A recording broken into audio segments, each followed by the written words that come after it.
Well, it's only right that I gotta ask you this.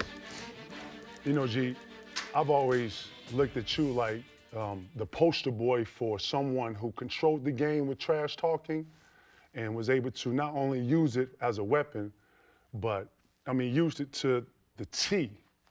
I wanna know, where did you actually get trash talking? And I know it comes with blacktop and hooping, but who is like the example? Because I know we all had somebody that we was inferior to, someone that we kind of looked at. You know, J Kidd was, you know, you was that for J Kidd. I wanted to know who was someone that influenced you when you was young. I know your dad played a big part, but when the trash talking and all that, like, take me through how you even came up with that, when you knew there was a weapon for you. KG, when it came to a weapon is, you know, growing up in Oakland, California, and I'm going to the playgrounds every day, and I'm the youngest one.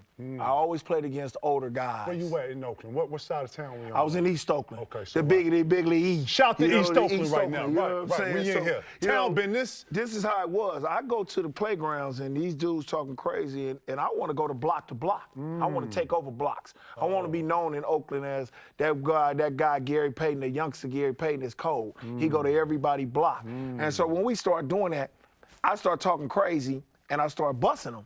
So they want to fight me all the time. Okay. So I was the one everybody want to beat up all the time, and then I had to bring a lot of reinforcements with me. I got you. So that made it to me where I jump over gate and go play on that playground, and that's what it did. So when I went to college and then I went to the pros, Carried it all with me. And then my daddy always told me, don't never back down from nobody. If you back down from somebody, you got to come in this house and then you're going to have to deal with me. Okay. So when I went into this league, and I started to master it, and I started figuring that people can't really talk with me and do the same thing I do.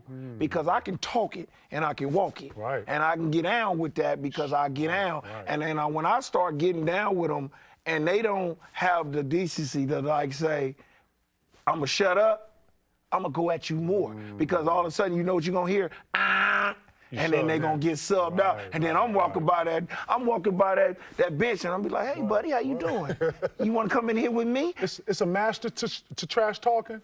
It is. Right. It is, Kay. I mean, because you gotta say the right things. And you gotta know when to say it. Then when to say it. You gotta know what you're saying. What you're saying. Right. And if you want to say things that you need to bag it up. To be you got to effective. bag it up, Right. effective. Right. You know, some of these dudes right now, they ain't going to take it off the court. Right. They ain't doing that. Nah. So, you know what I'm saying? So some of these dudes, you can get away with it and punk a lot of them. But it's right now, trash talking ain't in this game right now. It's not. It ain't like that. It's nowhere. It is nowhere in this I game. don't They see don't it want. either. They don't want people to be seeing the kids to see that no more. Like when I was coming up, we trash talked and we made it an art. Right. Me, Reggie Miller. That was Jordan. encouraging too, Yeah, though, that right? was just that That's was what you did. competitive, right? It was competitive Right. because I want somebody to say, Right.